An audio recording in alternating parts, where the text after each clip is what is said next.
Удирдах ажилтнууд гол төлөв өөрийн мэдрэмж, туршлагатаа үндэслэж ашиглаж шийдвэр гаргадаг байсан бол орчин үед датанд суурилж илүү шийдвэр гаргах ийм хандлага илүү хүчтэй явж байгаа шиг.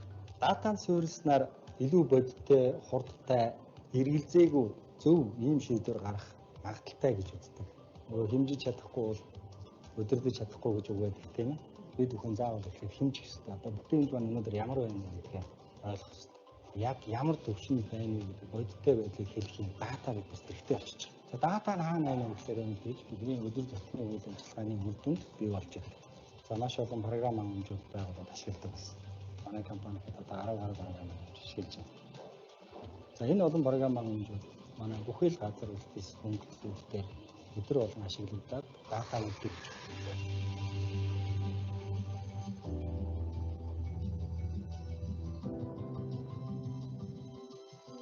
Бидний бүх шийдвэр датанд суурилж гардаг болсон. Энэ нь бидний шийдвэр гаргалтын хурдыг мөн ихтэй байдлыг маань нэмэгдүүлж байгаа. Яагаад тэгэхээр баримт том мэдээлэл маань таамаглал хэрэгэлзээнүүдийг байхгүй болгож байгаа. Хүний нөөцийн ажлын 50% орчим жижиг цаасны ажиллахгүй тэрний аадаг байдлыг нүүл хүнтэйгээ холбоотой мэдээллийг бид цаг тутамдаа одоо нэг апдейт хийж авах хэрэгтэй болдог. Тэгээд энэ хийгдэг байх юм өөрчлөлтөө бүртгээгүй байх юм бол тэгээд гар ажиллагаа ороод нөгөөний захиргааны шинжтэй ажлууд нь хийгдэж явчихдаг. Энийг бид систем хэрэгснээрээ байхгүй болгож байгаа гэсэн. Хуучин нь бол ерөө бараа бүтээгдэхүүний захиалга дандаа цаасаар явдаг гэсэн. Баталгаажуул цаасаар хийгддэг. Тэр бол хаана гацаад байгаа, хаана захиалга нь явж байгаа гэдэг мэдээллийг бол тухайн хийж байгаа хүн л мэднэхээс биш бусад хүн бол хөндлөнгөөс харж чаддаг байсан. Энэ бүгдийг бид нар ERP системлүү нэвтрүүлснээр бүх захиалгын статус нь хаана ямар үйлдэлтэй явж байгаа талаар шууд нэг цэг доороос харах боломжтой. Мөн эндээс холбоотой захиалга нь батлагдсан, төлбөр нь гарсан, тээвэрлэлт нь гарсан, агуулгад хэдийгээр ирэхээр байгаа урьдчилсан мэдээдэг бол системээс бүрэн харах боломжтой болсон. Манай санхүүгийн хэлтсэн толио гэсэн програмыг бол ерөнхийдөө ашиглаж эхэлсэн байгаа. Энэ програмыг ашиглаж эхэлснээр бол бидний ажлын ачааллыг бол 70-80% хөнгөж өгсөн. Манайх бол маш олон том төслүүд дээр ажилладаг. Тухайн төслүүдийн дундын санхүүжилт болон мөн авалгын мэдээллүүд бол орж ирэх орлогуудаа бид нар харснаар энд үйлдэл дээр бид нар хурдан ингээд шийдвэр гаргах ч юм уу эсвэл авалгаа ингээд хурдан төлөгдөх тал дээр бид нар төлөвлөгөө гаргах боломжтой болж байгаа.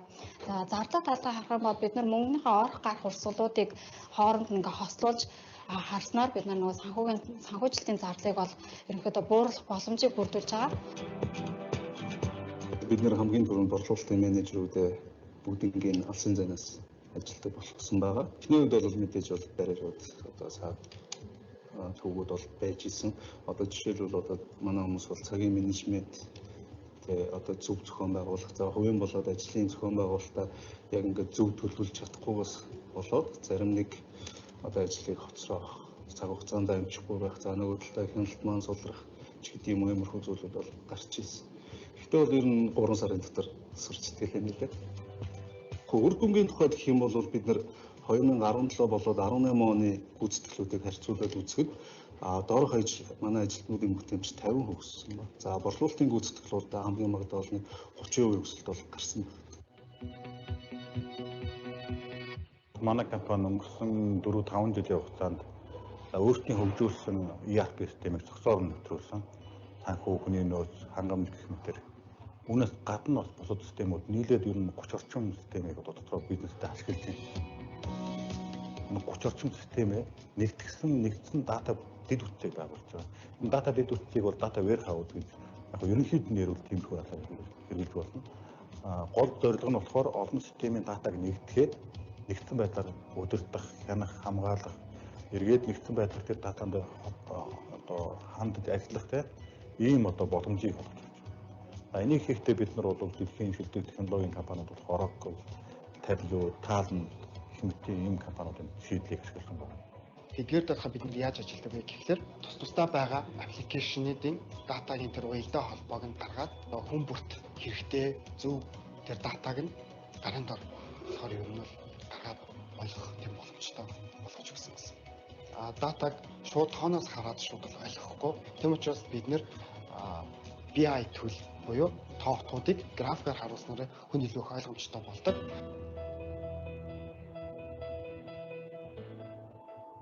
Дата бол нөөц юм. Тэгээ энэ нөөцийг ашиглаж баялаг болгохын тулд тодорхой ур чадвар техник хэрэгтэй.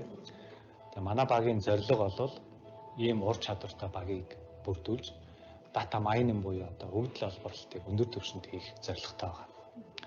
Ингэснээр бол байгууллага хувь хүнд бол тодорхой боломжуудыг нээж өгнө. Өмнө нь олж хараагүй олон боломжоос гадна шинэ инновац, шинэ санаануудыг нээгдэхэд туслах. Компанийн хувьд датаны өдөр тутмын үйл ажиллагаанаас эхлээд стратегийн төвшин шийдвэр гаргахад туршлагатай үнцэнтэй дижитал хөрөнгө байдаг. Тиймээс бид датаны бүрэн бүтэн аюулгүй байдал дээр анхаарч ажилласан байгаа. Манай мэдээллийн аюулгүй байдлын маг хотын нийтийн цогц шийдлийг ашиглаж компани датаг сүлжээгээр дамжин ирэх гадны халдлагаас хамгаалах ажлыг хийж гүйцэтгэсэн. Мөн DLMC-ийн дата нөөцлөлтөй архивын технологи ашигласнаар датаны бүрэн бүтэн байдал дээр санаа зовлт болсон байгаа. Ингэснээр кибер халдлагууд тухайн раnsomware эрсдэлд сэргийлж харуулсан. Тэд нь ямар датаараа хэн хангахыг таалан шийдлийг ашиглаж шийдчихсэн. Манай бүх газар хэлцүүд өөрийн гэсэн дашбордтой болж өөрийн бүхий л одоо өдөр тутам үүсгэж байгаа датагаа шинжилж тэрүүн дээрээ үндэслээд үйл ажиллагаа яаж сайжруулах вэ цаашид гэдэг энэ шийдвэрээ аль болохоор богино хугацаанд хурдтайгаар гарах одоо шинэ инновац хийх, шинэ шинэлэг одоо бүтээгдэхүүн үйлчлэгээ нэвтрүүлэх эсвэл хаана бид нар одоо цаг хугацаагаа дэмий үрж байна, хаана илүү их одоо хүнийхээ ресурсыг тавих хэрэгтэй вэ гэдэг ингээд их шийдвэрүүдийг бүтээмжийн хэмжснээрээ бид нар гарах юм болцоотой болж байна. За ийм болцоог одоо энэ дата дривен стратеги олгож байна гэж үзэж байна. За өдөр болгонд би хардаг болсноороо цаг алдалгүй шийдвэр гаргах юм болцоотой болчихж байгаа. За үүнийг би одоо хамгийн том одоо энэ бодлогын үр дүн гэж ойлгож харж байгаа.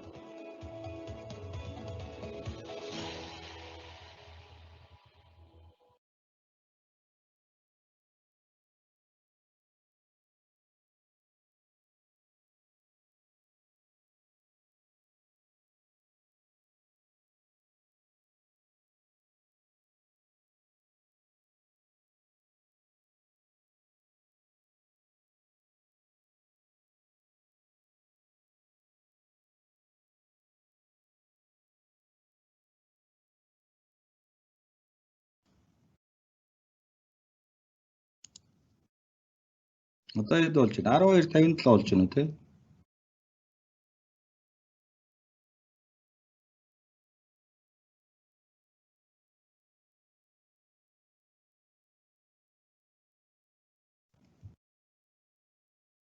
Цаг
Сайн байцгаана уу? Өнөөдрөөс 1 жил орчмын өмнө эхэлсэн дижитал намад блогийн маань нэгэн шинэ хувилбар та бүхэнд хүрэхэд бэлэн болоод байна. Дижитал шилжилтэнд хүртэлх технологийн талаарх бүх ил төрлийн мэдээллийг өгөх зорилготой энэхүү блог маань хүрээгээ тэлж вебинар болон өнөөдөр танд хүрч байна. Цаг үеийн нөхцөл байдалтай холбоотойгоор энэхүү ивент маань онлайнаар танд хүрч байгаа бөгөөд та бүхэн ивентийн дундуур асуух зүйлс гарвал дэлгэцийн баруун талд байрлах Q&A хэсэгт асуултаа бичээрэй. Бид сүүлийн хэсэгт үзэгчдээс ирсэн асуултыг хоёр зочноосоо асуух болно. За мөн комент бичгээр бол conversation хэсэгт бичих боломжтой байгаа. Энд бидэнд дүрс дамжуулалт, дууны төвшөнтэй холбоотой асуудал гарвал мэдэгдээрэй. Ингээд өнөөдрийн вебинарын үндэс зочдоо танилцуулъя. IT Zone компани гүйцэтгэх захирал ноён Наранбаатар болон IT Zone компани хүний нөөцийн газрын дарга Эрдэнэ Жаргал нар өнөөдрийн хүндэт зочноор өргөцсөн байна. Сайн мэцгаана уу та бүхэндээ юун төрөнд урилгын маань хүлээн авч оролцогчд маань өөрийн компани зайнаас ажиллах болсон туршлагын талаар хуваалцах болсон бид маш их баяртай байна. За 2-7 хоног хүрэхгүй хугацааны өмнө ковидын тархалтай холбоотойгоор манай улс маш яаралтай онцгой нөхцөл байдал шилжлээ шүү дээ. За хэдий бид өнгөрсөн 1-р сард тодорхой хэмжээний хөл хорионд орсон боловч энэ удаагийн шиг том байсангүй. Энэ нь бизнес эрхлэгчдийн хувьд нэлээд том сорилт болж байх шиг байна. Тэгэхээр эхний асуултаа ноён Наранбаатар танаас асууя. IT Zone компаниг 2 жилийн өмнөөс ремот буюу зайнаас ажиллах соёлыг байгууллагад нэвтрүүлж ирснийг бид мэддэг. Энэ нь гадны орнуудад нэлээд өргөн тархсан ойлголт боловч монголчуудын хувьд нэлээд шинэ зүйл байсан цаг шүү дээ. Тэгэхээр энэхүү шинэ хэм маягийг нэвтрүүлж байсан үе. За нөгөө талд нь болохоор 2020 оны ихэнх үе. За тэгээд одоогийн энэ хатуу хөл хорионы үе гээд эдгээр үеүүдэд ажиллах процессын хувьд ямар өөрчлөлтүүд IT Zone компанийн хувьд гарсан бол за тэгээд одоо IT Zone компани хэрхэн ажиллаж байгаа бол гэдгээс яриагаа эхлүүлье. За баярлалаа. Миний яриа сонсогдож байна уу? Сонсогдож байна. За ингээд энэ вебинарт орж байгаа бүх хүмүүстээ энэ өдрийн мэндийг хүргье. Ковидын одоо нөхцөл байдлыг бид нар бүгдээрээ мэдж байгаа.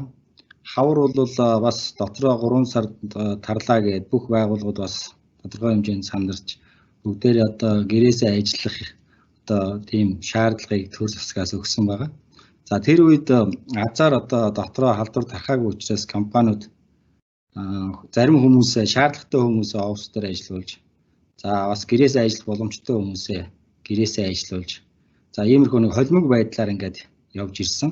За айжмаар одоо нөхцөл байдал улам амар тайван болсон учраас бараг бүх байгууллагууд эргээд туучин хэвэндээ орсон. За харамсалтай нь сая энэ сарын ихээр дотроо халдвар тархснаар одоо бүх байгууллага зайлшгүй бүх хүмүүс одоо гэрээсээ ажиллахаас аргагүй болчлоо.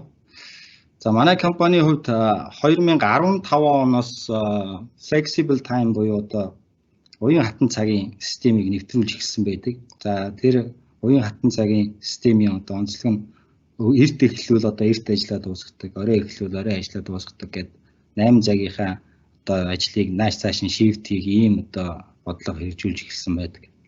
За 2017 оноос бол бид нар remote work буюу одоо алсын зайнаас ажиллах, гэрээсээ ажиллах, өөр одоо офсоос өөр байрлалаас ажиллаа явуулах ийм боломжийг судалж аваад 17 оноос нэвтрүүлж эхэлсэн байгаа.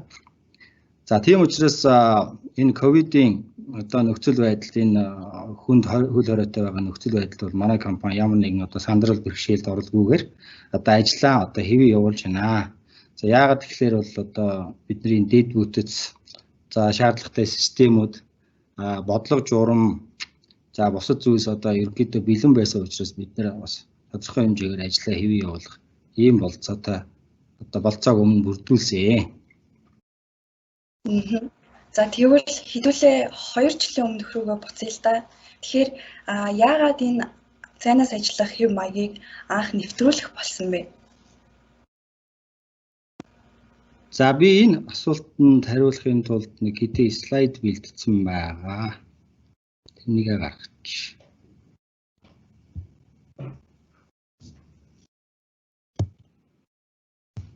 За слайд харагдаж байна уу?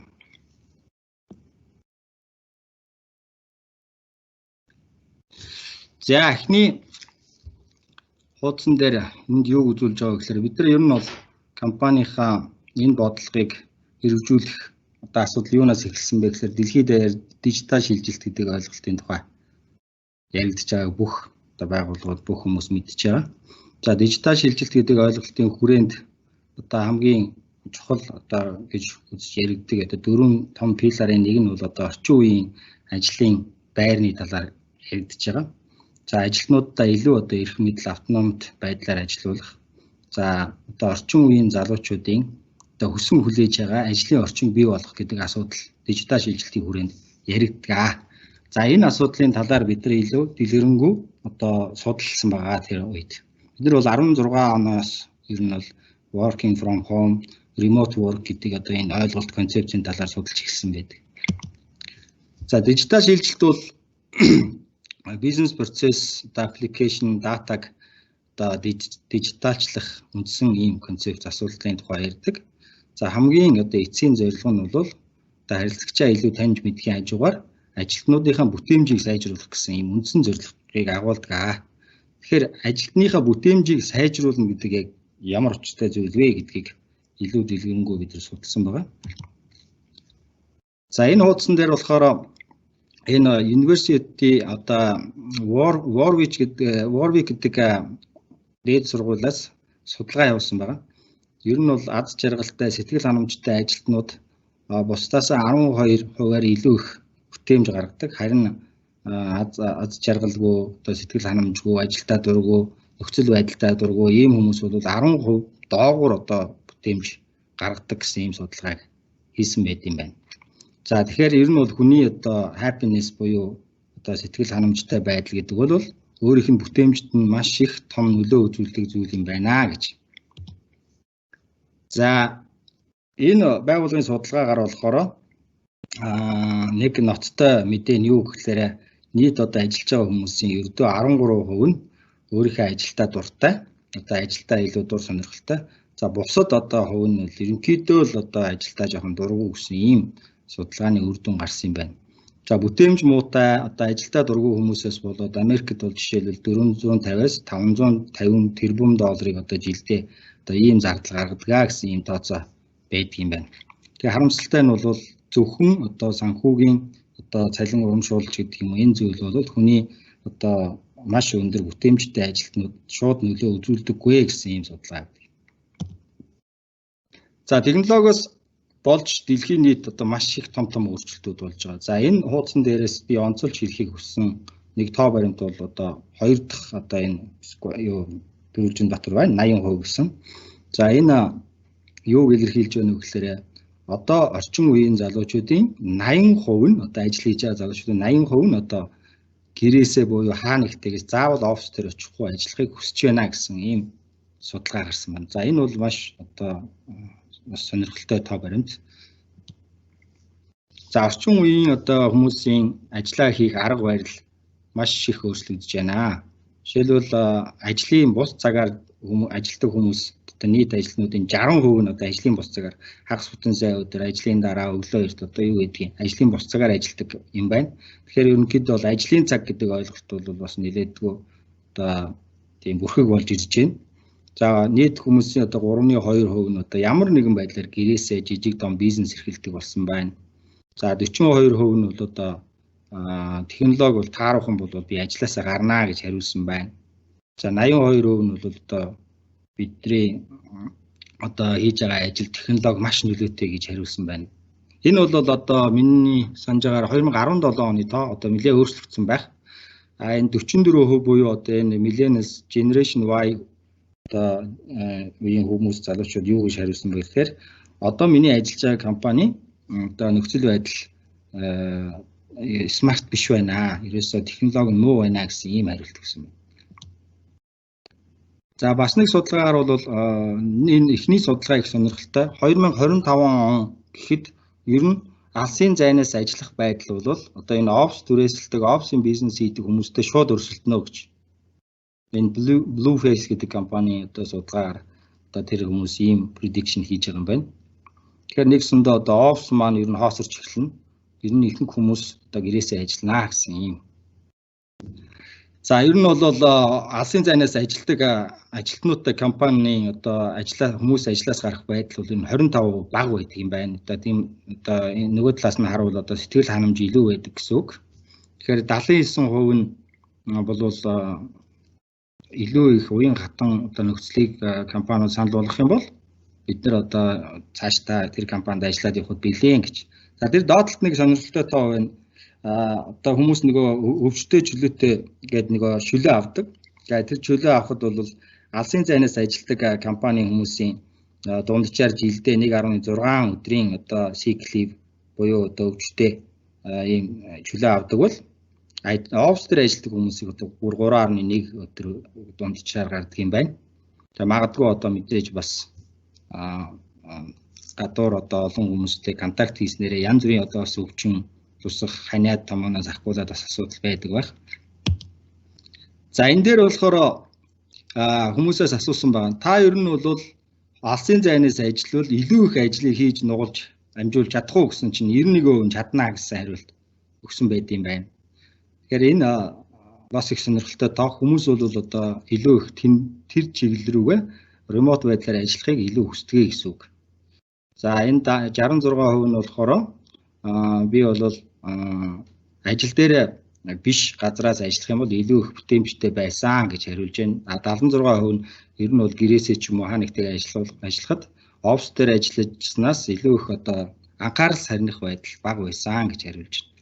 За Canada Life гэдэг одоо компани судалгаагаар ер нь productivity-ийн ранклахад бол 10 гэж үзэхэд 1-ээс 10 гэж үзэхэд гэрээс ажилладаг хүмүүсийн 7.7% гарч ирсэн бол 7 он авч ирсэн бол офс дээр ажиллаж исэн хүмүүсийн 6.5 гэж гарсан байна.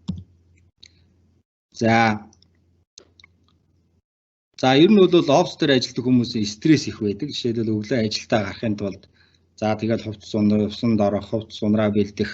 За эмэгтэй хүмүүсийн хувьд бол одоо мейкапа хийх гэд маш их одоо цаг зарцуулдаг. За тэгээд одоо гараад трафик жам энэ замын төвчрэлд маш их мөнгөө одоо бензин тас цагаа үрдэг. За ингээд ажилласаа хоцрох үе гэдэг дээр маш их одоо стресст ордог. За иймэрхүү зүйлс үүдэг. Гэтэл одоо гэрээсээ ажиллах хүмүүсийн хувьд бол заавал тийм юм яард сандрах хэрэг байхгүй. Заавал хувцс унраа бэлдэх хэрэг байхгүй. Магадгүй өнүүр гараач угаах хэрэг байхгүй. Шууд ажилдаа орж олно. Тэр нь бол стрессийг бол маш их багасгадаг. Нөгөө талдаа бол ийм айгүй тийм амар тайван амьдралын одоо юг хэв маягийг үүсгэснээр одоо амьдралын чанар дээшлэгээ гэж үздэг юм байна. За тийм учраас манай компани одоо 2017 оноос хойш ийм 4 зорилгын хүрээнд энэ ажлыг хийж ирэх одоо ийм шалтгаанаар эхлүүлсэн юм аа. За нэгдүгээрт бол ажилтнуудынхаа стрессийг бууруулж сэтгэл хангамжийг дээшлүүлэх одоо хамгийн том зорилготой. За хоёрдугаарт мэдээж бүтээмж нэмэгдүүлэх. Одоо ингээл гадаа гараад замын төвчрэл зогсож явахаар ажиллаа хийж байвал хамаагүй бүтээмж дээшлэн тийм ээ. За тэгээд стресс ихсэх тусам хүний бүтээмж буурдаг гэж. За гуравдугаарт бол хөдөлмөрийн зах зээл дээрээс мэдээж сайн шинэ хүмүүсийг өөрсөндөө татах. Бид нар одоо орчин үеийн ажлын одоо орчинг санал болгосноор одоо сайн залуучууд манай компанид ирэх байхаа гэсэн ийм хүлээлттэй байсан. За дөрөвдүгээрт бол одоо орчин үетэйгээ хөл нийлүүл алах буюу дижитал шилжилтийн одоо 90 үед компани хөл нийлүүл алхах ийм 4 зорилгоор энэ ажлыг эхлүүлсэн юм аа. Тэгэхээр зайнаас ажиллах бол ажилтны хувьд бол маш олон давуу талуудыг бий болгодог. Гэхдээ ажилтаа эргээд өөрөө ингэж ажиллахын тулд дахиад нэг бэлтгэл зүйлс хэрэгтэй байна шүү дээ. За нэгдүгээрт бол одоо технологитой холбоотой асуудлууд, хоёрдугаарт яалтчгүй хүнтэй холбоотой асуудлууд яригадад эхлэх ёстой байна. За эхлээд хүнтэй холбоотой асуудлыг ярилцъя л да. Тэгэхээр алсын зайнаас ажиллах соёлыг бүрдүүлэхэд IT зам компанийн хувьд хүний нөөцийн бодлогод ямар том өөрчлөлтүүд гарсан бэ? Ер нь ямар өөрчлөлтүүд гарсан бэ? За одоогийн энэ онцгой нөхцөл байдлын үед болохоор энэ бодлого маань өөрчлөгдсөн үү? Энэ асуултыг хатагтай Эрдэнэ жаргал танаас асууя.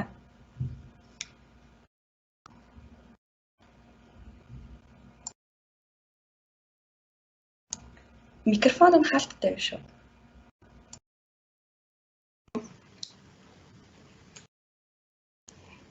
За бүгдэнд нь өдрийн мэнд хүргэе.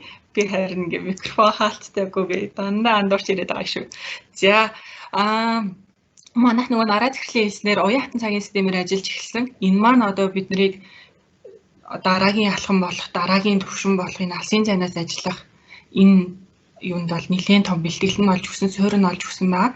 За тэгээ бид нар алсын зайнаас ажиллах юуг бол 16 оноос хойш судалсан. 17 онд бол нэлээд эрчимтэй яриа болж исэн. За энэ үед юу болж исэн бэ гэхээр бид нар алсын зайнаас ажиллахын тулд ер нь юу болох юм бэ? Ямар ажлын байрууд болох юм бэ гэдэг талаар ярилцсан. Тэгээд хамгийн гол нэг 3 асуудлыг бид нар авч төвшүүлсэн манай удирдлагын багууд ярьж агаад.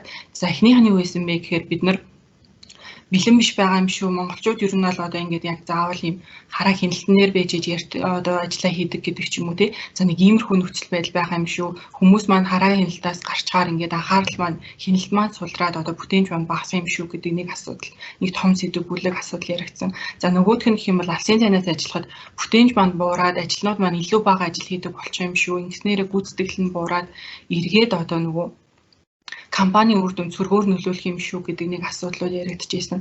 За тэгээд дараагийнх нь болохоор бас нэлээд чухал асуудал маань байсан. Юу вэ гэсэн чинь хоорондын харилцаа холбоогоо бид нар хангаж чадахгүй болчих юм шүү. Ингээд нөгөө нэг өдөр тутамдаа бид нар хоорондоо харилцаад явдаг процессууд маань ингээд зогсооддог гэдэг ч юм уу тий. За цаашлаад одоо байгууллагын соёл сөргөөр нөлөөлөх юм шүү. Бид нар ингээд бий болгосон соёлоо алдахад хүрэх юм шүү гэдэг асуудлууд яригдчихсэн. За энэ асуудлуудыг бид нар бол бодлого гаргаад тодорхой шалгууруудыг тавиад тодорхой системүүдийг ашиглах талаар зааварчилгаа өгөөд ингэснээрээ ер нь шийдэж чадаад за тэгээд алсын зайнаас ажиллах бодлогыг хэрэгжүүлж эхэлсэн 2018 оноос эхэлсэн. 18 оноос эхлэхдээ болохоор бид нэр алсын зайнаас ажиллах бодлогыг гаргасан. За нэмээд энэ бодлоготойгоо уялдуулаад хөдөлмөрийн дотоод журмандаа, ажлын байрны тодорхойлолтондоо, хөдөлмөрийн гэрээндээ ер нь бол тодорхой өөрчлөлтүүдийг оруулсан байгаа. За ингэсний үр дүнд болохоор бид нар алсын зайнаас ажиллах нэг хэсэг зүйлээ ол хийцэн. За дараа нь бодлогот маань яг ямар гол шалгуурууд тавьсан бэ гэхээр эхнийхт нь болохоор бид нар одоо компани мэдээж тухайн жилийн зорилгоо гаргасан тий алсын хараагаа гаргасан стратеги тодорхойлсон явж байгаа. За энд нь тохирсон яг тухайн жилийн хувьд байгууллагын нэгжүүд маань ямар зорилгоо төвшүүлэхийн, тэр компани зорилгод ямар хувь нэмэр оруулахын гэдгүүдийг тодорхойлоод за түүнийдээ хүрэх төлөвлөгөөнүүдийг боловсруулдаг байгаа. За ингэсэн байх ёстой гэдэг нэг шаардлага. За дараа нь энэ төлөвлөгөө болон энэ зорилгууд маань ажилтны түвшинд заавал буусан байх ёстой гэдэг хоёр дахь шаардлагыг тавьж өгсөн. За ингэснээрээ нөгөө нэг ажилтнууд маань өдөр тутамдаа болон сар 7 хоногор ер нь юу хийх вэ гэдэг маань илүү тодорхой болж ирнэ. Ингээд бид нар нөгөө бүтээмжийг хэмжих боломжтой болно гэж харсан. За дараагийнхан зүйл гэх юм бол гүйцэтгэлийг заавал бид нар системээр үнэлдэг байна гэж ярьсан байгаа. За системээр үнэлдэг байснаар болохоор энэ нь өөрөө эргээд одоо нөгөө нэг бүртгэл дататай болно те хин хаана ямар ажил хийж исэн бэ гэдэг маань тодорхойлно. За дараагийн слайд маань дараагийн хэсэг маань гарах байгаа. За тэгээд дараа нь гэх юм бол ажилтнуудын төлөвлөгөө оруулах, тайлагнах энэ системийг бид нар бас ашигладаг байх ёстой гэдэг байдлаар шаардлага тавьсан. За тэгээд тэрний дараа нь гэх юм бол энэ хамтын ажиллагааг хангадаг энэ системүүдийг бид нар заашгүй ашиглах ёстой. Түрүү нөгөө нэг гарсан тий одоо бид нар хамтын холбоо харилцаагаа хангаж чадахгүй байх юм шүү гэдэг энэ асуудлууд маань одоо засагдахын тулд бид нар энийг одоо өөр зүйлээр одоо орлуулад энийг илүү сайн байдлаар хэрэгжүүлэх боломжтой байна гэж үзээд ийм шаардлага тавьсан. За тэгээд ажилтан болохоор амлсан амлалтандаа үр дүндээ хүрдэг байх ёстой гэдэг бас нэг шаардлагуудыг оруулсан. За тэгээд энэ дээр хамгийн чухал байгаа нэг зүйл нь болохоор байгууллагын нэгжийн хурал уулзалтууд маань зохион байгуулагддаг байх ёстой гэдэг ийм шаардлагуудыг тавьсан. За энэ шалгууруудыг хангаж байгаа. За тэгээд бидний тухайн үед 18 онд одоо бид нар нөгөө энэ хөл хорой боломж гэж мэдхгүй тий. За зарим ажлын байрууд маань алсын зайнаас ажиллах боломжтой гэдэг дээр бас харж чадахгүй байсан. За тийм учраас одоо энэ шалгууруудыг хангасан тодорхой ажлын байрууд маань алсын зайнаас ажиллаж эхлэх юм байна гэдэг зүйлс яригдаа. Тэгээд алсын зайнаас ажиллаж гисэн. Тухайлбал одоо манай борлуулалтын хэлтэс тий програм хөгжүүлэгч нар за худалдаа авалтын баг гэдэг ч юм уу тий үе шаттайгаар ингээд алсын зайнаас ажиллаж шилжилт хийгдэж эхэлсэн байгаа. За тэгээ алсын зайнаас ажиллаж эхлэхэд мэдээж бид нарт бас тодорхой одоо ингээд хэдий одоо түнш байгууллагуудыгаа судалсан тий тэдний алсын зайнаас ажиллах арга барилын үеийн за бусад технологийн компаниуд юу яаж ажилладгийг за гэх мэтчлэнгийн судалгаа хийсэн за бодлого юунуудаа боловсруулсан байсан ч гэсэндээ бас тодорхой асуудлууд гарсан. За тухайлбал одоо нөгөө хүмүүс маань бас алсын зайнаас нөгөө нэг ажиллах арга барил маань бас тогтоогүй тий удирдлага шууд удирдлага маань яаж хийх вэ ажилтан маань яаж ажиллаа тайлагнах уу за ингээд гэр бүлдээ бас яаж ойлгуулах вэ нөгөө нэг яг тухайн үед бол хүмүүс бол нөгөө хүүхдүүдэнд цэцэрлэг сургуульд явах боломжтой байсан манай ажилтнуудын дундаж нас 30 Тэнгүүд одоо ингээд бага насны хүүхэдтэй хүмүүс бас нэлээд байгаа тий. Бага насны хүүхэдтэй хүмүүс шууд одоо ингээд гэртээ бас ингээд хамт ажиллаа хийх юм бол бас хүндрэлүүд гардаг. За тэгээд хаан чамаагүй ажиллаа хийн гэдэг ойлголт байх юм бол бас хүндрэлүүд гардаг. Тэгэхээр нэг ажлын тодорхой хэсэгтэй тий, ажлын булантай, ажлын өрөөтэй байдаг ч юм уу тий. Энэ мэдчлэнгийн бас тодорхой юм нэг шаардлагууд нэмэлтээр үүсэх хэрэгцээ болсон. За ингээд бид нар болохоор энэ асуудлуудыгаа бас тухай бүрт нь засаад за тэгээ бодлогодоо бас өөрчлөлт оруулаад ингээд ажилласан байгаа юм. За ингэсний үр дүнд бол бид нар бас тодорхой үр дүнд хүрч чадсан. За ямар үр дүнгууд байсан бэ гэхээр за нэгт болохоор яг энэ алсын зайнаас ажиллаж байгаа ажилтнууд маань илүү бүтээмжтэй ажилласан буюу борлуулалтын түвшин нь бол илүү өндөр байсан. За энэ нь болохоор яг нөгөө алсын зайнаас ажиллахгүй байгаа борлуулалтын ажилтнуудтай харьцуулаад үзэх юм бол илүү өндөр. За нэг 110-аас 120% борлуулалтын төлөвийг биелүүлэх ч юм уу тийм иймэрхүү нөхцөл байдлууд гарч ирж байсан. За программистуудын хувьд гэх юм бол одоо нөгөө төвлөрч ажиллаж яг кодо бичмээр байна гэдэг хүмүүс байгаа даа. Тэнгүүд офс дээр ирээд суухаар нөгөө нэг хүмүүс өөр за тэр хүн дээр ярихгүй магт хүмүүс хоорондоо ярьж идэг тийм ингээд офсоор хүмүүс орж гарч идэг ингээд янз бүрийн асуудал болдог. Төвлөрч суух боломжгүй байсан хүмүүс маань бас төвлөрч суугаад илүү богино хугацаанаас ажлуудаа хийгээд эхэлсэн. За тэрний дараа нь гэх юм бол түрүү нөгөө нараа захирлын юунд ярьж байсан дээл хэсэг танилцуулга дээр гарч ирсэн сэтгэл ханамжийн түвшин маань бас өссөн. Нилийн огцон өсөлт хийсэн. Бид нар 18 оноос өмнө бол улирал болох нөгөө сэтгэл ханамжийн судалгаагаа авдаг болсон байсан. За тэгээ харахад бол нэг 10-аас 20% бас ажилтнуудын сэтгэл ханамж илүү дээшилсэн харагдсан. За тэгээд ажилтнууд маань илүү хариуцлагатай болд юм байна. Одоо өмнө нь бол юу гэдгийг тий офс дээр ирээд ажиллаа хийснээрээ офс дээр ирээд өглөө цагаа уншуулад орой цагаа уншуулснараа за би ажиллаа хийчлээ шүү. Тий өдөр би офс дээр байх юм бол ер нь миний ажил болчлоо шүү гэж боддог байсан хүмүүс юм аа бодол нь үндсэндээ өөрчлөгдсөн. Өөрчлөгдөөд илүү их ажилдаг болсон. Ер нь гэртээ байснаар хүмүүс илүү их ажилт юм бэл. Яагаад тэгэхээр одоо түрүүний нөгөө нүрээ будагч гэдэг юм уу тий усанд орохч гэдэг юм. За магадгүй усанд орох алтай тэгэхээр тий нүрээ будах за одоо ингээд замдаа явах тий за ингээд замаараа яваад одоо хүүхдээ хөргөж өгөх нэгрээ гэл нэлээд олон ажлууд байгаа тий энэ ажлуудын зарим маань шууд хөнгөвчлөгддөг. За хүүхдээ хөргөж өглөө бутаж орж ирээд ажиллаа хийлээ. За эсвэл нөгөө автобусанд одоо ингээд зарцуулдаг, замдаа зарцуулдаг байсан бүтэн цаг маань нэг бол тухайн хүний ажиллаа хийхэд, нэг бол өөрийгөө хөгжүүлэхэд, эрүүл мэндэд анхаарахад, гэр бүлтэй зарцуулахад гээд ингээд нэмэгдээд гараад ирдэг. Тийм боломж бас бүрддэг юм лээ. За тэгээд ажилтнууд маань яаж илүү хариуцлагатай болж ийн гэдэг лөө буцаад орох юм бол яг одоо түүний тухайн өдрийн тухайн 7 хоногийн би ямар үр дүн хүрэх ёстой байсан бэ гэдэг лүгээ илүү фокусддаг болдог. Яг тэгэхээр одоо нөгөө хураагаа уншуулаад болчихно гэж боддог байсан хүмүүс чинь хүүе бид чинь бас цалин авахын тулд юу хийх байх ёстой бэлээ гэдэг лүгээ боддог. Арай өөр зүйлөө анхаарлаа хандуулдаг. Ингээд эргээд ер нь бол манай энэ нөгөө нэг 18 оноос хойш бас энэ нэг ажлыг за өдөрт офстой ирээд одоо ингээд ажилланараа хуруугаа уншуулснараа цагаа одоо нэг 8 цаг болгосноор ингэдэг юм биш юм байна. Компани одоо нөгөө хөгжил ямар хувь нэмээр оруулсан, би ямар үр дүн гаргах ч юу, миний үр дүн манай баг хамт олон яаж нөлөөлөв гэдэг ийм илүү өөр өргөн цар хүрээтэй болсон. За энийг зөвхөн удирдлагууд боддог биш, ажилтнууд маань бас боддог болсноор илүү хариуцлагатай болсон гэж үзэж байгаа. За дараагийнх нь нэг зүйл нь онлайнаар бид нар харилцаа холбоог бүрэн хангаж чадах юм байна гэд тэр үед бид нарыг Office 365-ыг нэвтрүүлж исэн. Яг ингээд ирэхээр бас бид нар онлайнаар бүх зүйлийг шийдвэрлээд ингээд явж бас болд юм шүү. Байгууллагын соёлоо ч гэсэн онлайнаар дэмжихэд бас боломж байд юм шүү гэдэг энэ санаачлагууд гарч ирсэн. За тэгээ онцгой нөхцөл байдлын үед яаж ийм гэхээр энэ бодлого маань байсан учраас бид нар хавар болон сая хатуу хөл хорой тогтооход бол ерөнхийдөө бол хэвийн ер нь бол шилжээд явцсан. Гэхдээ бид нар бас тодорхой одоо нөгөө нэг хариуцлагын төвшингүүд, мэдээлэл солилцох төвшингүүдийг илүү одоо нөгөө нэг өндөр төвшөнд авч явцгаая. Бид нар дараагийн төвшөнд гарья гэдэг байдлаар ярьсан ийм асуудлууд бол хилцэгдэж манай бодлогод бас тодорхой өөрчлөлтүүдийг ороод ингээд явж байгаа.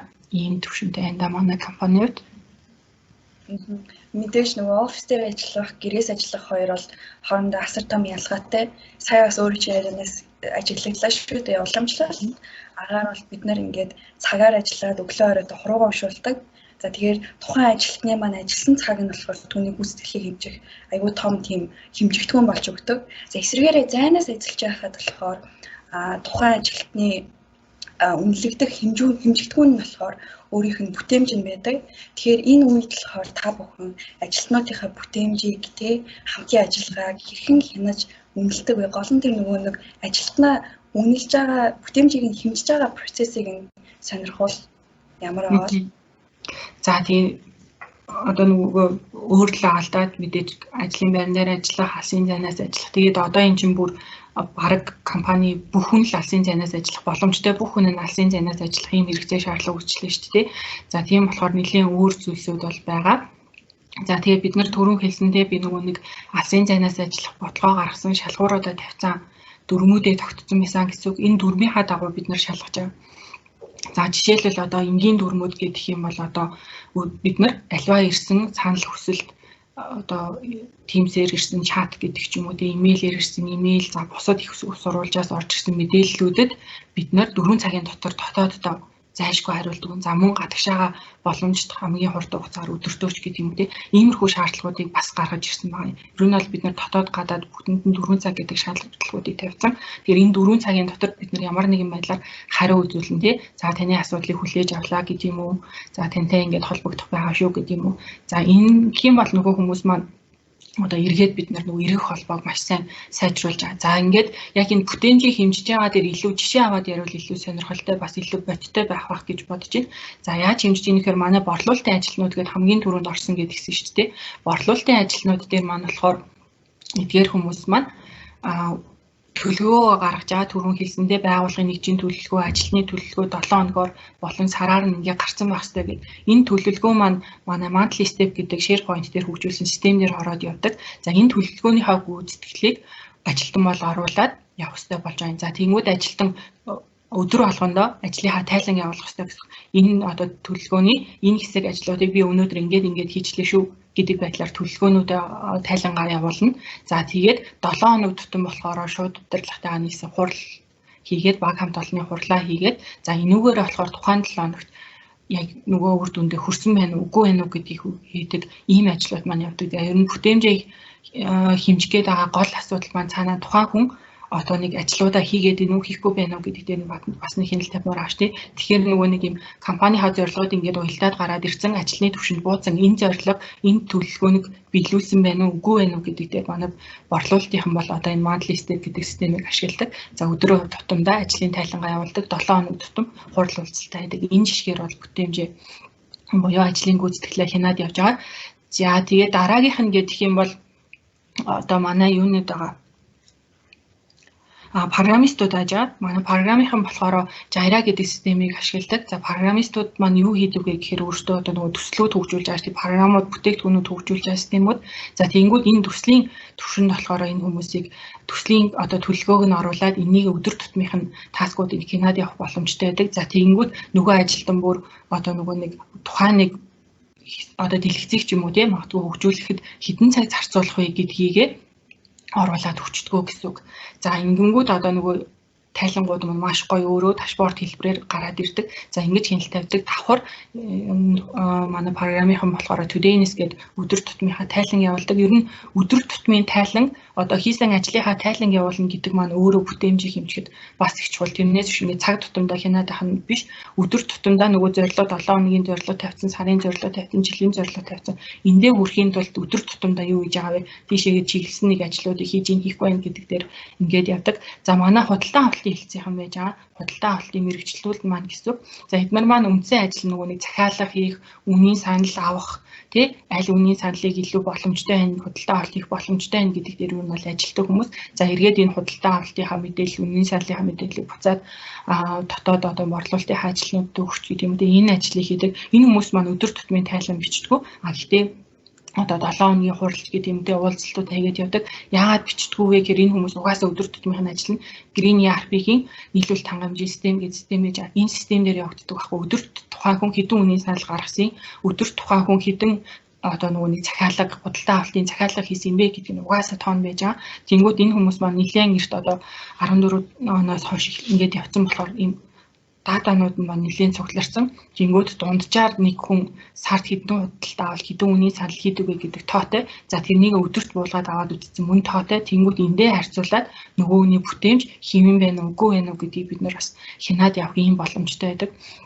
За тэгээ онцлоод хэлэх юм бол би хурал гэд нэлээд ярьсан тий. Энэ хурлуудын одоо дүрм дэг гэдэг зүйл бол маш чухал. Бид нар одоо нөгөө нэг ер нь 3 оноос тусдаа гарснаас хойш энэ хурал уулзалтын дэг энэ зүйл бол маш чухал юм байна. Бизнесийн үйл ажиллагааг явуулахад маш чухал юм байна гэдэг энийг бол нэлээд анхаарч авч хэрэгжүүлсэн юм байгаа. Тэгээд одоо бол нэлээд айтайхан явдаг болсон. За бид нар бол хоёр хурал заашгүй хийх ёстой байгаа. Нэг нь болохоор 7 хоног тутмын хурал. Энэ хурлаар юу хийх вэ гэхээр өмнөх 7 хоногийн ажлын үр дүн юу байсан? За энэ 7 хоногт юу хийх вэ гэдгүүдийг ярилцаж тохирдог гэсэн үг.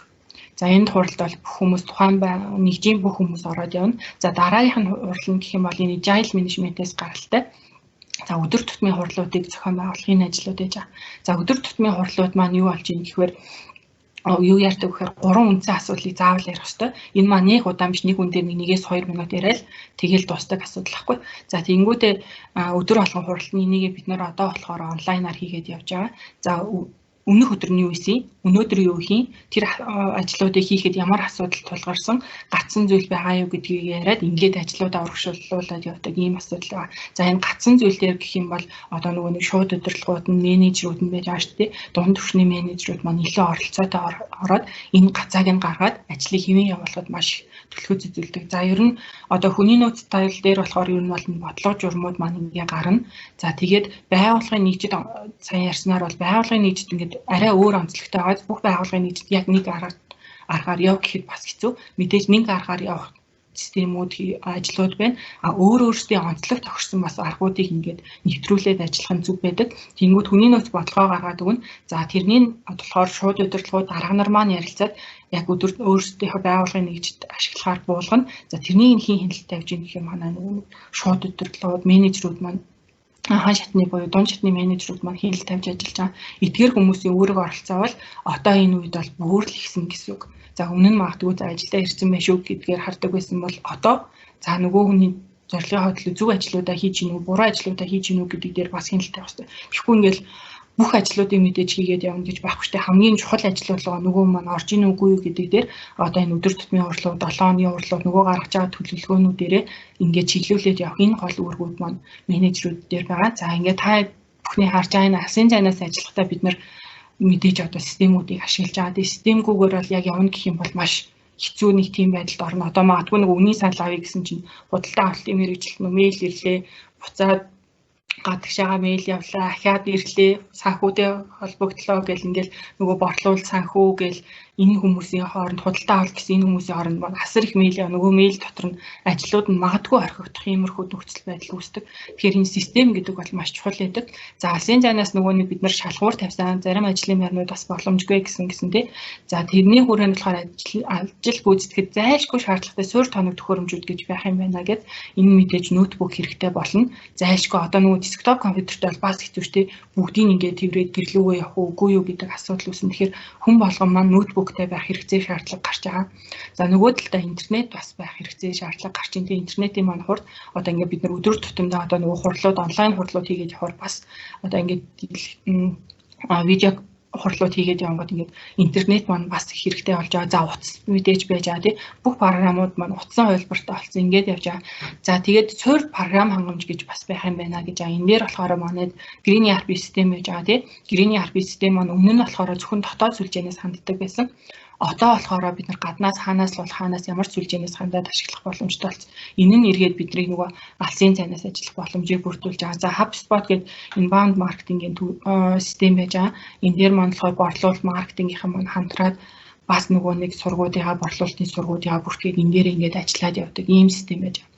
За тэгэнгүүт бид нар дахиад бас одоо энэ бүтээмж, ажлын бүтээмж, гүйцэтгэлээ хянах системүүд бас нөгөө талд нь ингээд ашиглагдаж байгаа. За тэгээд өөрсдийнхөө байгууллагын онцлог тохируулалт бид нар энэ SharePoint monthly step гэдэг системийг хөгжүүлсэн. За энэ дээр болохоор манай одоо байгууллагын нэгжүүдийн төлөвлөгөөнүүд ордог, сарын төлөвлөгөөнүүд нь ордог. За тэгээд ажилтнуудын маань төлөвлөгөө мөн ингээд байгууллагын нэгжээсээ буугаад гардаг ийм систем байж байгаа. За энэнийхээ үр дүн болохоор бид нар Power BI болон Tableau гэдэг BI төлөвлөд байж байгаа. Энэ дээр дашборд хэлбэрээр шууд гардаг. Бас нөгөөний ингээд тайлан бэлтгэл нэг хүн ажиллана гэдэг чинь өөр асуудал учраас энэ маань ингээд тайлангууд маань маш юм амархан гарч байгаа хэвээр. За түрүүн хэлсэн манай програмынхан болон инженерингийн маань газрууд ашигладаг Jira гэдэг систем байж байна. За Office 365 дээр Planner гэдэг систем бас байж байгаа. Энэ маань бас task management систем өдөр тутмын энгийн таскуудаа бид нэр энэ дээр бөглөөд хөтлөөд явдаг. За энэ нөгөө Slack гэдэг ч юм уу тэр системүүдтэй ерөөхдөө адилхан. За гэрээний ERP систем маань байж гин өдөр тутмын тайлангийн төдийнэс гэдэг систем маань байж гин. За Tableau гэрээний ERP-г хоёр орчичтэй. За ингээд байж байгаа. За хамтын ажиллагааг хангах дэмжих системүүд дээр бол бид нар одоо энэ онлайн хурал уулзалтаа одоо бол байнгын Office 365-ын Teams гэдэг системээр явж байгаа. Энэ дээр бид нар онлайн хурал уулзалтууд чатууд маань явахаас гадна байгууллагын нэгжүүд маань өөрсдийнхөө Teams-ийг үүсгэдэг. Teams үүсгэх нь гэхээр юу вэ гэхээр одоо хүний нөөцийн за манай баг дээр л үзэх юм бол бид нар багаараа нэг хүний нөөц гэсэн Teams-тэй. За энэ Teams дээр бид нар дотоод нөгөөний хэрэглэгддэг бүх файлуудаа солилцдог. За тэгээд бүх мэдээллүүд маань солигддог. За тэгээд планерыг холбоод өгсөн. Тэнгүүд манай бас task management энэ дээр явдаг ч гэдэг юм уу те. Ийм ажлууд маань хийгддэг. За Outlook ямар бол мэдээж байгаа. За тэгээд бусад бүх төрлийн мессенжеруудыг бид нар мэдээж бас одоо нөгөө харилцагч түнш байгууллагуудтай харилцагтайч гэдэг юм уу те. Ингээд нэмэлтээр бас ашиглаад явдаг. За тэгээд Viber, Telegram гэдэг ингээд ер нь бол системүүдийг бол маш өргөн ашиглаад үйл ажиллагаагаа одоо нөгөө бүтээмжээ хянахад илүү түлхүү ашиглаад явдгаа гэж бас хэлмээр байна. Хэрхэн зэнээс ажиллах боломжийн талаар маш дэлгэрэнгүй тайлбарч өглөө шүү дээ. За тэгэхээр эсвэл асуулт хийсэн. Энэ асуултаа болохоор би зочдтой нээлттэй үлдээмээр байна. За одоо үргэлжилж байгаа болохоор хөл хорионы нөхцөл байдал хэр удаан үргэлжлэх нь ерөнхийдөө тодорхойгүй байгаа шүү дээ. Тэгэхээр байгууллага аж ахуйн нэгжүүд маань гэрээсээ ажиллах соёлын талаар нэгээлж судалж байгаа. Тэгэхээр зарим нь нэвтрүүлээд эхэлсэн алдаатай оноотой зүйлсүүдээ бусдад хуваалцаад явж байгаа. Тэгэхээр эдгээр эхэлж байгаа компаниудад та бүхэн энэ соёлтой холбоотой өөрсдийн туршлагатай үндэслэн өгөх зөвлөгөөнүүд юу байгаа вэ? За би энэ асуултанд хариулахыг үү те. За ер нь бол саяныхаа ярьсан зүйлүүдийг дүгнэж одоо summary хийж хэлэх нь зөв байх гэж бодож байна. Тэг яг ер нь анх яагаад ийм одоо шинэ нөхцөл байдал одоо зориулсан гэхээсээ илүү компанийнхаа одоо цаашдын хөгжил зориулж ийм арга барил руу шилжсэн бэ гэхлээр одоо хуучин уламжлалт арга барил бол хүний цагийг бүртгэж одоо цаг ашиглалт одоо юу гэдэг өглөө 9 цагт ирээд орой 6 цагт явах хэрэгтэй. Офс дээр сууж байгааг бол бид нар бол ажиллаа хийж байгаа гэж уламжлалт байдлаа тэгж үздэг. Гэтэл одоо харамсалтай нь яг янз бүрийн судалгаа яваад үзэхээр хүмүүс ажил дээрээ ирсэн ч гэсэн бүтээмжгүй ажилтдаг ажилтнууд бол зөндөө байдаг. Тийм учраас ер нь компани бол энэ хүмүүсийн цаг бүртгэх бол үндсэн зорилго биш юм байна. Хүмүүсийн харин компанид ямар хувь нэмэр оруулж байна, тэр хүн ямар их санаачлаг гаргаж байна, ямар бүтээмж гаргаж байна, ямар одоо үр дүнд одоо тэр хүний оролцоо юу вэ гэдэг айгүй чухал тийм юм байна гэж бид нар үзсэн. Тийм учраас хүнийг одоо юу гэдгийг за тэдээс хэдэн цагийн хооронд юу хийвэ гэдэг нь бол бидний нэгдүгээр зорилго, хянах нь бол нэгдүгээр зорилго биш юм байна. Харин бид нар бол тодорхой төлөвлөгөөнүүдийг өөрт нь ойлгуулж өгөх хэрэгтэй. Хүн бол өөрөө автономит байдлаар ажиллах хэрэгтэй. Магадгүй өдөөс өмнө жингөө тэр хүн ямар ч одоо компани ажлыг хийхгүй байж болно. Тэр хүн харин өөрийнхөө хамгийн бүтээмж цагаа сонгоод шөнө оройч хамаагүй те 10-11 цагт одоо хүүхдүүдэд унтуулсныхаа дараа ажиллахдаа илүү бүтээмжтэй ажилладаг байж болно. Эсвэл тэр хүн өглөөгөр хамгийн бүтээмжтэй ажилладаг байж болно. Өдөөс хойш жоохон одоо бүтээмж багтаа ажилладаг бол тэр үедээ өөр зүйл хийж болно. Одоо тэр хувийнхаа одоо дасгал хөдөлгөөнөө хийх, гадуур гарах одоо янз бүрийн ажлаа амжуулж болно. Хамгийн гол нь компани одоо тавьсан зорилго тэр хүн ямар одоо хувь нэмэр оруулах вэ гэдгийг л тухайн газар хэлсэн одоо удирдлагатайгаа тэр хүн тохирох хэрэгтэй. За иймэрхүү байдлаар бид нэр одоо бодлого журам бүх юм хийсэн юм аа. Тэгэхээр саяны нэг асуулт явж байгаа шиг бол цаг ашиглалтыг яаж хянаж байна? Манайх бол цаг ашиглалтыг бол яг шууд утгаараа хяндаггүй. Бид нар бол үр дүнгийн л илүү шалгадаг. Хэрвээ тэр хүн яг одоо дарагтайгаа шууд удирдлагатайгаа тухайн цаг хугацаанд заасан цаг хугацаанд хийх ёстой зүйлээ хийхгүй яваад байвал бид тэр хүнийг бол бүтээмжгүй ажиллаж байна. Шаардлагад одоо нийцэж чадахгүй байна. Перформанс муу байна гэж үзнэ. Түүнээс биш яг чи өнөөдөр 8 цаг ажилласан уу 15 цаг ажилласан уу гэдэг бол биднэрт бол чухал биш. За ерөнхий бодлогын концепц нь одоо цаана агуулж байгаа философи тийм юм байгаамаа. За тэгээд бол саяны ярьсан зүйлсээ одоо зөвлөгөө маягийн болгоод хэлэхэд бол хамгийн дөрвөлээд бол хүний нөөцийн бодлого журмуудаа цэцлэх ёстой. Энэ нь зориулж өөрчлөх ёстой. За ажлын одоо гүйцэтгэлийг үнэлэх хамгийн энгийн ойлгомжтой ийм одоо процесстэй болох ёстой. За нэгдүгээрт бол тэр. Сая бол манай хүний нөөцийн менежер бол нэлээд дэлгэрэнгүй ярьчлаа. За хоёрдугаарт бол дид бүтц энэ технологийн орчноо одоо бэлэн байдалтай болох хэрэгтэй. Энэ технологийн орчин байхгүй бол одоо тэр бодлого журам байгаад ч тэр нь бас ажиллахгүй ойлгомжтой. Ер нь яагаад энэ remote office илүү боломжтой болсон бэ гэхээр ойлгомжтой технологийн хөшүүргээс болж л ийм одоо нөхцөл байдал үүссэн гэж. За 3 дугаарт нь бол яалтч байхгүй хүүний ажлын одоо хувийн зохион байгуулалтын асуудал. Хэрвээ зохион байгуулалт муутай хүн бол яг remote байдлаар ажиллахад бол маш их хүндрэл гарна. За би энэ дээр бас нэг слайд бэлдсэн байгаа, энийг дараа нь үзүүлье. За хамгийн сүүлд нь бол мэдээж мэдээллийн аюулгүй байдлын тухай асуудал байгаа. Мэдээллийн аюулгүй байдлын тухай мэдээж ингээд одоо бүгдээрээ дураараа одоо дуртай газараас холбогдоод ирэхээр хаана ямар мэдээлэл алдагдах вэ гэдэг бол эрсдлүүд улам их болж байгаа. За тийм учраас энэ технологийн бас мэдээллийн аюулгүй байдлыг хангах зөндөө шийдлүүд байгаа. Энийг бас манай компани хүмүүстэй холбогдоод энэ талаар бас мэдээлэл авч болно. Энэний талаар ярих юм бол бас нэлээд цаг орох учраас ингээд орхив. Тэгээ ер нь бол манай компани 17 оноос хойш энэ одоо арга барил руу шилжснээс одоо хувь хүмүүсийн бүтээмж бол нэлээдгүй дээжилсэн. Компанийн үр дүнд жил болгон одоо үр дүн нэмэгдэж байгаа нь бол хүмүүсийн бүтээмжтэй шууд холбоотой маш эерэг нөлөө үзүүлж байгаа гэж би үзэж байна. За нэг юу хэлье. Одоо манай компани дээр болохоор яг технологийн юуны хувьд хэрэгслийн хувьд болохоор нэг хуудас бид нар юу гаргаж ирсэн. Ийм гарын авалга маягтай. За одоо ямар системийг ямар зорилгоор бизнесийн ямар зорилгоор яаж ашиглах уу гэдэг тийм олон хуудас юм байвал бас хүмүүс уншдаггүй. Тийм учраас ганцхан хуудас юм. Тэгээд одоо жишээлбэл Teams-ийг ямар зорилгоор ашиглах юм? Microsoft Teams-ийг тийм. Microsoft SharePoint-ийг ямар зорилгоор ашиглах юм? ERP-ийн тэр функцийг ямар зорилгоор ашиглах юм гэдэг ингээд бид нар одоо яг технологийн энэ ялангуяа одоо шинээр ажилд орж байгаа хүмүүст тэр маш чухал байдаг. Одоо энэ компанид орж ирээд соёлд нь одоо орохын тулд би яг юуг нь одоо ойлгож авах хэрэгтэй юм болоо гэдэг. За орчин яг ер нь бол програм болгон дээр нэг их тийм актер деталь ийм гайденс заавар бол бид нар хийгээгүй шиг санаж байна. Яг тэгвэл орчин үеийн залуучууд бол ер нь програмыг сурахтаа бол баг хүнээр заалахгүйгээр хийждэг болцсон шүү дээ. Тэгэл нэг програм за ийм програм ингээ ашиглана шүү гэж хэлэхэд 2-3 хоног ноцтой л нөгөө залуучууд чинь доор нь adoption хийгээд ингээд явчихдаг. Тийм учраас бас нэг тийм гарын авалга бас их зүгээр үйд юм байна лээ. Манай компанид бол тэр бол бас ач холбогдолтой байдаг. За одоо би нэг слайд шеэр хийе.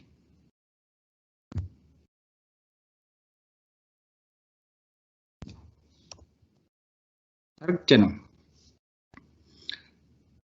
За энэ болохоор яг гэрээсээ ажиллаж байгаа хүнд одоо өгдөг хамгийн одоо ач холбогдолтой ийм зөвлөгөө гэж байна. За энэ дээр бас яг ач холбогдлоор нь ирэн бэлдсэн байх шиг байна. За хамгийн түрүүлээд хувь хүн бол гэртээ яг ийм офис буюу одоо яг ажиллаа хийж байгаа юм шиг ийм орчин тодорхой газар байж одоо үүсэх энэ бол одоо хамгийн чухал зүйл юм аа гэж. Одоо зүгээр ноутбукаа бариад хамаагүй оол онд хамаагийнтайгаа хойлоод явж болохгүй гэсэн л утгатай байх шиг байна. Илүү одоо ажилдаа асуудалтай сериусны хандахын тулд өөртөө одоо зориулсан space одоо орон зайг бий болгох асуудал. За хоёрдугаарт нь болохоор ер нь бол өдөр тутам юуг амжуулах юм бэ гэдэг to-do list заавал хийдэг байх хэрэгтэй гэж.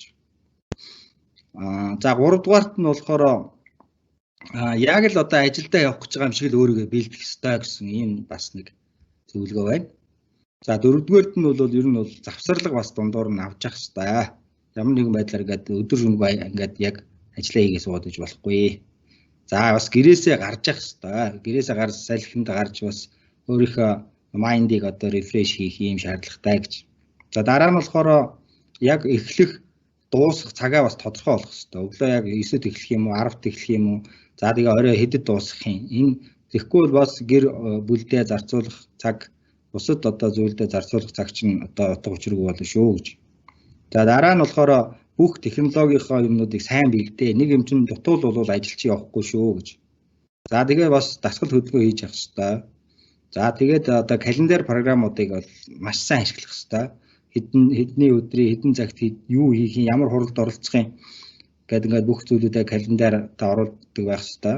За тэгээ бусад одоо өөрийнхөө багийнхаа хүмүүстэй байнгын одоо харилцаатай бай гэсэн. За ийм одоо юу гэрээсээ ажиллах хувь хүний одоо хувийн зохион байгуулалтын хувьд бол ийм зүйлүүдийг зайлшгүй хийх ёстой гэсэн юм зөвлөгөө байна. За ийм л зүйл хэлье да. За бидний ярилцж байгаа хооронд нөгөө маш олон үзэгчдээс асуулт ирсэн байна. За тэгээ заримд нь сая бас хариулчих шиг боллоо. Эндээс юу ингэсэн байна. Аз жаргал гэдэг хэрэглэх оролцогч гүйцэтгэлийг системээр яг хэрхэн үнэлдэг байсан бэ? Боломжтой бол ямар систем ашигладаг хэлж болох уу гэж асуусан байна. За би хариулчих уу. За бид нар ер нь бол гүйцэтгэлийн үнэлгээний системээс төрүүлээд хариулах юм бол бид нар Green ERP системийг ашигладаг. Green ERP системийг хүний нөөцийн системийг бол ашигладаг байгаа HRM систем ээж. Тэр системийг ашигладаг. Тэр системээр бол бид нар сар болон улирлаар гүйцэтгэлээ үнэлдэг. За энэ гүйцэтгэлийн үнэлгээний нөгөө үзүүлэлтүүд маань цаанаа бас тодорхой датанууд дээр үнэлж гарч ирэх ёстой. За энэ маань одоо манай ашигладаг бусад системүүд болон бид нар түрүүний ярьж байгаа нөгөө SharePoint дээр үндэслэл гаргаж ирсэн monthly step гэдэг системээр ба ажилтны төлөвлөгөө маань бас нэлээд чухал хувийг эзэлж орж ирдэг. Энэ байдлаар ер нь бол гүйцэтгэлээ үнэлээд явдаг байгаа. Өөр бас нэг асуулт ирсэн те тэрэнд нь бас хариулж тийм үү гэж бодлоо. За 12 сарын 1-ээс хөл хорой цуцлагдах юм бол үргэлжлүүлж ремүүдээр ажиллах уу гэж байна. За ер нь бол үргэлжлүүлэл алсын зайнаас ажиллах төлөвлөгөө бол байгаа. Тийм тодорхой одоо нөгөө нэг алсын зайнаас одоо нөгөө энгийн үед ч ажилтдаг ажлын байрууд маань байгаа. За энэ үед бас тодорхой хэмжээр нэмэгдсэн. Энэ бол компаниараа алсын зайнаас ажиллаж байгаа. Тэгэхээр тодорхой хугацаанд үе шаттайгаар бол алсын зайнаас ажилласан хэвээрээ байна. За энэ дээр технологийн шийдэлтэй холбоотой маш олон асуултууд ирсэн байна. Энэ дээр манай модератор маань нэмэлт мэдээлэл авах боломжтой линкийг авсаргаж өгсөн байгаа шүү. Тэгэхээр тэр линкээр ороод дэлгэрэнгүй мэдээллийг аваарай гэж хүсэж байна. За тэгээд одоогоор бол ерөнхийдөө зочдоос үзэгчдээс ирсэн асуулт маань ингээд дуусчих шиг байна. Тэгэхээр цаг зав гарган өнөөдрийн бидний вебинарт оролцсон та бүхэндээ маш их баярлалаа. За карантины яг үед яг ингээд гинт ажиллах хэм маягаа солих хэрэгтэй болсон. Тэ ямар нэг тийм тодорхойгүй байдлууд үүссэн компаниудад маш үнцэнтэй мэдээллүүдийг хүргэсэн гэдэгтээ ерөөсөө эргэлзэхгүй байна. За үүгээр манай дижитал номад юм нэмээ хэлчихв. За түрүүний зүйл дээр нэмээд хэлэхэд за одоо жишээлбэл яг шууд удирдлага ажилтан хоёр бол алсын зайнаас ажиллахдаа дөрмөө ер нь тохирч эхэлтийн. Тэрнийг бас дахиад тодруулаад хэлчихье гэж бодож байна. Жишээлбэл мэдээж энэ хүн гэртээ юу хийж байгаа бол гэдгийг шууд хянах, харах ямар ч боломж байхгүй нөхцөл хамгийн хэцүү юм шиг одоо харагдаад байгаа бах компаниудын хувьд. Тэгэхээр дижитал шилжилтийн гол зорилго нь empower employees гэж байна. Empower гэдэг нь болохоор ажилтнаа илүү эрх мэдэл өгөх тухай асуудал яригдж байгаа. Тэгэхээр ажилтнаа итгэж найдан эрх мэдэл өгнө гэсэн үг. Тийм учраас эрх мэдэл өгөхийн тулд тэр хүн тодорхой үүрэг хүлээх ёстой. Тэр үүргээ шууд удирдлагатайгаа тохирно. Нэгсэндээ за одоо хоёулаа яг ийм байдлаар ажилланаа. Та гэрээсээ ажиллана, би одоо гэрээсээ ажиллана гэх хоёулаа хоорондоо одоо ажлуудаа ингэж тэгж явна гэдэг юм аа. Эхлээд тохирно. За тэр тохирооныхаа дагуу явах уу үгүй юу гэдгийг мэдээж тэр ажилт өөрөө шийднэ. Одоо бас хэцүү шүү дээ. Энэ чинь яг бүх зүйлийг харж байгаа харах ямар ч боломжгүй учраас мэдээж нөгөө удирдлага бол алсын зайнаас ажиллаж байгаа нөхцөл байдал тааруулж одоо юу гэдэг тохироонуудаа хийнэ гэсэн үг байна шүү дээ. Тэгэхээр тэр тохироон дээр одоо магадгүй зарим байгууллага бол гарын үсэг зураад хоёр талаасаа одоо гэрээ маягийн юм хийгээд ингээд ажиллаа явуулж болно. Түүнээс одоо гэр дотроо яг ямар үйлдэл хийх нь бол бид одоо яах ямар ч боломж байхгүй. Хянах ямар ч боломж байхгүй. Тийм учраас ерөөсөө гол зорилгоо бодох хэрэгтэй. Гол зорилго нь юу гэхээр уламжлалт байдлаа халах, ажилтнаа илүү эрх мэдэл өгөх. Ерөөсөө хамгийн гол зорилго нь ерөөсөө тэр. За ийм л одоо зөвлөгөө өгмөр байна да. За баярлалаа. Энд нэг асуулт ороод ирчиж те хариулж тийм үү гэж бодлоо. Тухайн ажилтаа алсын зайнаас хийх ажлын төлөвлөгөөнд хүрэхгүй бол цагийг хэрхэн тооцдог вэ гэдэг асуулт. За энэ нь болохоор одоо нөгөө бид нар хөтөлмөрийн хуулиараа 3 одоо нөгөө янзаар цагаа за 2 янзаар ч юм уу олох боломжтой багчтай хийснээр олон үр дүнд тулгуурлаад за тэгэнгүүт цагаар олон хийснээр за тэгээ үр дүнд нь тулгуурсан гэдэг үр дүнд нь тулгуурсан байдлаар явчихна гэсэн. Өмнө нь бол одоо 168 цаг ажиллахаас тэдэн цаг ажиллаа гэж тооцдог байсан бол одоо төлөвлөгөөгөө 100% биелүүлэхээс тэдэн хувь биелүүллээ гэдгээр л явчихна гэсэн.